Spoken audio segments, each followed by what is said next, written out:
All right, here we are. I'm excited to introduce my guest today, Colleen Gallagher. She's an international speaker, a published author, a world traveler, an educator, a social media guide, an advocate. My gosh, all these things. A retreat facilitator, an entrepreneur passionate about empowering people to gain clarity on their purpose. That's why I connected to her, right?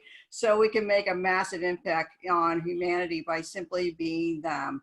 Right. And being yourself. And that's what I talk about is, having success on your own terms, defining success on your own terms. And when I found you on Facebook, I had to reach out to you because I loved your story. And what I talk about success is easy. And then really we talk about overcoming obstacles. And you had a few of those you're going to talk to us about. So let me tell them a little bit more about your background. You're a lot of things, but a childhood cancer survivor is not one that most of us would want to have on our list for sure. Speaker, author maybe, but not childhood cancer survivor. You've been a world traveler who visited 35 countries. Wow, I think you got me beat on that one, right? That's awesome at your young age. An entrepreneur who created and now leads a successful heart-centered social media education company. And to bring it all together, she holds a master's of science in global technology and development. Yay. And most of all, she's passionate about guiding business leaders to use their voices on social media to create freedom and generate impact. And wow, we can do that now with the groups. So you're probably, working with that in groups. You maybe tell us about that. Get ready to unleash your full potential because you're going to give us some ideas on how to do that just by simply being you. And obviously you've done that. So thanks so much for being here, Colleen. And I'm glad I met you on Facebook and that you're here and that it's really a small world in our circles because we found out we have some people that we know, right? Exactly. No, I'm so thankful that you're having me here, Debbie. And this is, such a beautiful place to collaborate on. Okay, awesome. So, when I talk about success is easy, my book, it's really about, getting over obstacles, getting past limiting beliefs, being a cancer survivor, we got to just touch on that, a child cancer survivor. Let me ask you about beliefs that you had, growing up. Did you feel that because you had gone through that period that you were always in a catch-up mode, or do you have any kind of beliefs about that would hold you back that you had to kind of overcome to get successful? Yeah, I definitely know there are, and I think that they're still unfolding themselves. I think that's what's beautiful about life. When I had cancer, it wasn't necessarily the cancer that was like, oh my God, this so traumatic thing. I think at 14, you don't really understand cancer. Maybe now because it wasn't, but it's gone much bigger. But I don't really think I understood like this is cancer. I think you understood what the flu was, the chicken pox were, like, ouch, I don't feel good. But I don't think you understood like what a surgery meant, what being on medication for the rest of your life meant. I don't think you comprehend those things the way that someone normally does. But it was actually a moment when I was in the hospital and there was another little girl and her and I were playing with these play cubes. And all of a sudden her dad came in and he said to his wife, he said, the only reason that we can't pay for our daughter's treatment is because you're a stay-at-home mom. And what I didn't know at that time is that it caused two beliefs in me to believe that I needed money to have love and money to not die. And so I basically chased these programs that were false. They weren't real. And I had all these, I guess, things come up around that. But I think that was really what was more impactful, beliefs like that. And I also got made fun of a lot for my scar on my neck. And men would call me ugly. People would ask me if I tried to kill myself. Like, those were things that were much more impactful, let's say, than the actual like diagnosis of you have cancer. Wow. Just getting out, because at that age you just want to fit in, so you're trying to do anything that's not being different, right? But that's pretty powerful, those beliefs you had around what money, have to have money to feel healthy, to live, to survive. That's so how has that played for you in your life going forward in success with money? How did you move past those kind of limiting beliefs in money and get kind of a control of your finances and build a successful business?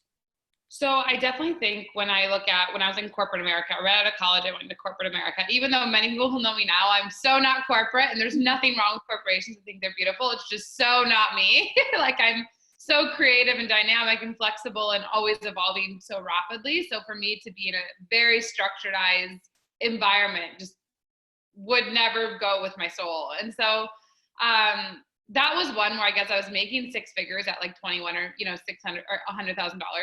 And I was thinking $600,000, but I guess that's more of an entrepreneur thing then.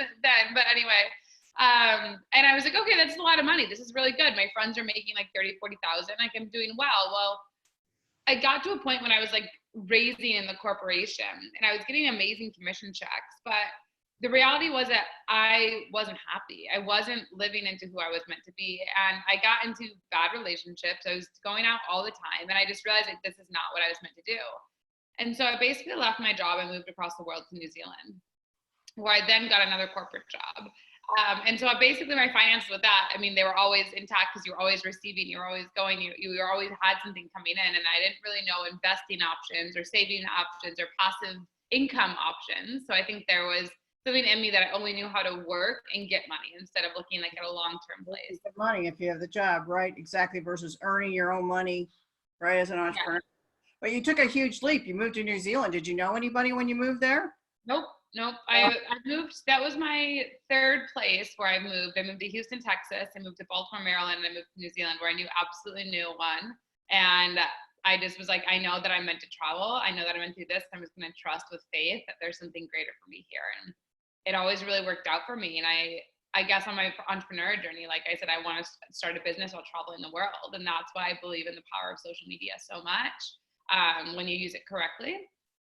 And I know that with that, when I had the power of social, or when I did that, I went to all these countries by myself. I traveled a whole year by myself and all these places and figured it out. And there was adventures and there were things. And that was a really beautiful journey. And there was a lot of lessons with money of, again, like, okay, now I'm making my own money. It's a lot more than I was making in corporate. And I thought I was making a lot then. Right. And I was kind of just spending it and getting rid of it and doing it on silly things. And that actually allowed me to go $100,000 in debt, which was really a beautiful experience to have as a business owner early on and being at my age, because you learn that you aren't defined by money. And I think that's a really hard lesson. Yeah, no, sorry. So you had this big failure because you hadn't been taught how to handle the money, right? So it's coming in, you weren't really liking your situation. So yeah, I mean, I went through we sound like kindred spirits in so many ways. I talk about the story of how I was moving as money was coming in. I wasn't comfortable with it and I was spending it as fast as possible. I also went to New Zealand with no database list and started an event. So yeah, I think when you have that creative spirit in you, you know, you want to be that part of the world. You want to be out there. So I get that. A lot of people they think that's, oh my gosh, what a big leap you took, whatever it was. But for you, it was, and for me, I understand that. If we don't have creativity, if we're not trying something new, you don't have that complete happiness. And obviously success, you know, that's a big part of your success is like, you got to feel happy in what you're doing. Definitely. I always say like it's, and a lot of my teachings, I always teach people like follow your joy, follow what feels good. Not that every moment in it is going to feel good. There's going to be uncomfortable things that arise, but overall you're going to be like, this feels really good. I'm a little bit nervous, but this feels really good. I'm a little bit nervous, but this feels really good. But it's not going to be like, oh my God, I'm literally so scared that I can't even take one step forward. I usually say when you're doing that, then you're forcing yourself into something that probably isn't for you. And so I really like going, I guess, into those two places. And moving through them. And one thing that you said too, or I wanted to touch on specifically around my money story beliefs, in life, no matter where we are, we're always going to be shown new things about ourselves. And we were just talking before this recently, Debbie and I, right before we went on, is there's a man that I met, and he's for Teen Cancer America, he's a VP, and he asked me that specific question, actually, how has your money been impacted by cancer? And I never actually think I admitted to myself, probably before, this is maybe 2 weeks ago even, that cancer has impacted me as much as it has. Cancer has really like changed my belief systems as much as it has. And I remember what I told him is I said, money's impacted me in a way that you realize this life is so short. And you realize that I'm not going to sit there and not take the risk to go do something, even if the money makes no logical sense of how it's going to happen. Yeah, I have a faith in knowing that it feels good, and I just know it's going to show up. I have no idea how, but I know it's going to show up. I said on the other side, it doesn't, so it makes you a little bit riskier because you have a faith, you have a knowing of something. But the other side, I said, it also can make you very scared of it. It can make you very like doing things in a codependent pattern based on money, because you're almost afraid if you don't have it, what could happen. And I said, so you kind of are on this pendulum sometimes, swinging back and forth because of cancer, that it's a very emotional relationship, and you have to understand how to create infrastructure for the emotions not to ride that relationship completely. Well, one of the things you touched on there, that's quite interesting too. Another thing you touched on was the how, because I always say the how is none of your business, because see, you left, you knew you had the skills. I can go get a job. I know, what I have that I can offer. This doesn't work. I can always go somewhere else. You didn't have to figure out like how is this going to work? Where am I going to land? Figuring out all the details, because we don't have to know the details. We just have to follow that path sometimes. So that was cool. I love that. So interesting how it impacted the money, and it still is. Of course, it would be. So, what is the significance of having an online business in the modern world? And we know this, how social media plays a part. So how can they use social media to make their success easier? So since you're a social media kind of influencer and expert on that, give us some tips on how we could use social media to make success flow to us, to create the kind of magnetism that you're creating in your business.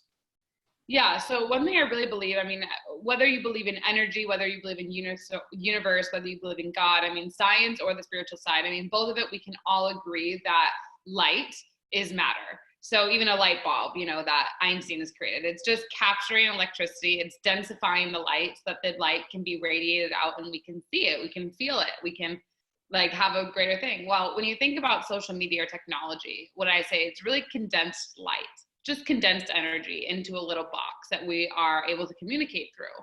And so I believe truly that we're all energetic beings, but when we're acting in alignment, when we're doing things that source energy, God, universe, whatever, even if it's science wants you to do, you naturally, when using social media, have a whole different team of angels or a whole different team of light that is supporting you. And so when you're acting in alignment, when you're sharing your voice and your truth in a way that's communicating what something higher desires you to do, you naturally, there is no, this algorithm, yes, there's things that it does, but it can't have you meet every authentic connection that you meet. Like, it'd be physically impossible. There is some magic to it that's unexplainable. Well, and happened because that's how we met. I've never heard of you before. You never referred to me before, and I had to speak to you. And we had a short conversation that I'm like, we got to do an interview, because I knew you had some magical information to share. But again, it was the social media, it was Facebook actually, where it happened. So it's how you're positioning yourself out there. Totally. And the message, because people will look down your message. When I looked at your stream, I was seeing what you were posting. I was getting a feel of who you are as a person. Definitely. And that's been a practice and an evolution for me, right? Like when I was telling her, look at my very first video I ever did on Facebook. My Facebook page, it literally talks about, I just want to be on this world and I want to help people understand love. And I want to be the person that's helping people fall in love with their life. And my message really hasn't changed. It's still about love. The avenue is maybe changing, or the vehicles that I go through, but social media is really a way where you allow yourself to create more authentic connection without having to be in a physical location. And I think that's the most beautiful, I know that's the most beautiful thing about it. So I'd say step one is you want to start looking at social media as really a tool of connection. Even Mark Zuckerberg, that was his initiation of why Facebook was to create connectivity. Whether he's done that or not is arguable based on the person, but that was his vision. And so when you start to look at it as a tool of connection, and you start to look at it not as just, I'm going to post something random, I'm not just going to post something like something picture, but I'm going to start asking questions. I'm going to start getting curious. I'm going to start sharing from my heart. Everyone, I had kind of a shitty day today. This is kind of how I move through with it. Who else suffers, or who else has this when they have shitty days? Or, hey, I was walking and I saw a heart on the ground, and I just wanted to share it with everyone because I was actually amazed that this random heart was on the ground or in the cement, or there was 2 grasshoppers playing and it was magnificent, and I wanted to video it and share it with you all. Let me know how this makes you feel. And when you start to include other people in the conversation of what you're experiencing in life, you'll be surprised by how many people start to reply and how many people start to show up for you.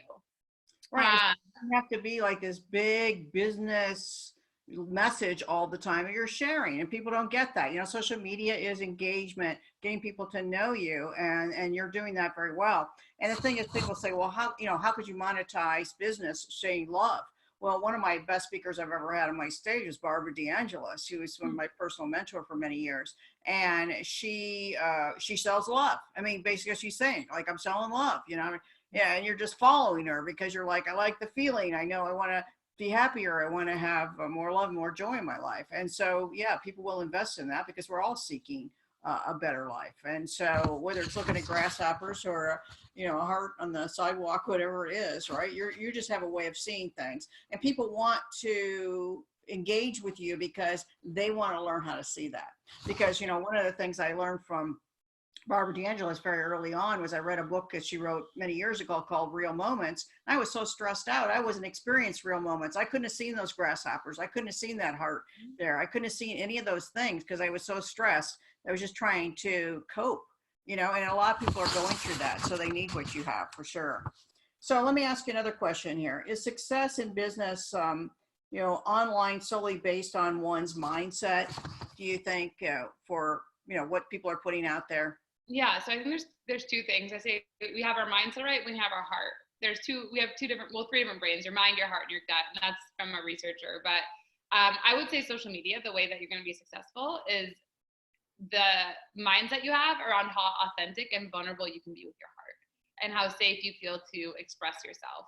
I mean, how I define freedom, there's many ways to define it, but if you don't have some part of your business that's online, that's on technology, you're not going to be able to live a quote unquote freedom lifestyle where you can travel the world, where you can live where you want, you can do things on your time, because you're basically waiting for people to rely on you instead of having content or storage or things where people can go to on their time. And so freedom is really the exploration of expressing yourself. And so social media is that platform for you exploring that expression and then guiding people into ways to get more access to you. So it does take a mindset of how embodied you can be in your heart, I would say. Yeah. And you can even tell, like, some people will post like really kind of negative posts, and then, hey, what's going on in their life? They'll post some like doom and gloom thing, or they're trying to get attention, their mindset's not in a good place. They're not attracting the right kind of people. Or they're putting a lot of negativity on politics and the wrong things. And that's not what your business is, so you got to really watch that, because you can alienate a lot of people. So, as me, I try and stay neutral on those grounds, so I am here just as you are, as an expert, as a leader, to teach, to be a teacher, to guide people with positive energy and give them, support. And so my idea of success is helping other people be successful. So when I'm posting something, I always want that. So it's a good lesson that you're teaching people, is that, to always put those messages that are truly authentically you, and messages that you want to teach that you're comfortable about, that aren't, I'm not saying you can't be controversial, but don't be controversial about political things. Like, you can be controversial about, I did a thing about a podcast about imposter syndrome. I'm not a fan about hearing about it, because I think that puts people in a box to say, okay, I'm this now, then I can have, excuses to be limiting myself, right? So, I want to move people away from those kind of things, right? So I can get on rants occasionally, but they're my authentic thoughts, because I want to change people's minds. And I think that's really important. I mean, do you agree with that? Like, when you push a button, and you probably have done that before. Yeah, definitely I've done that before. But I think that there's a big difference in sharing something to express a negative portion of yourself, and there's something where you're sharing as an educational, and you're naturally curious how other people feel about something.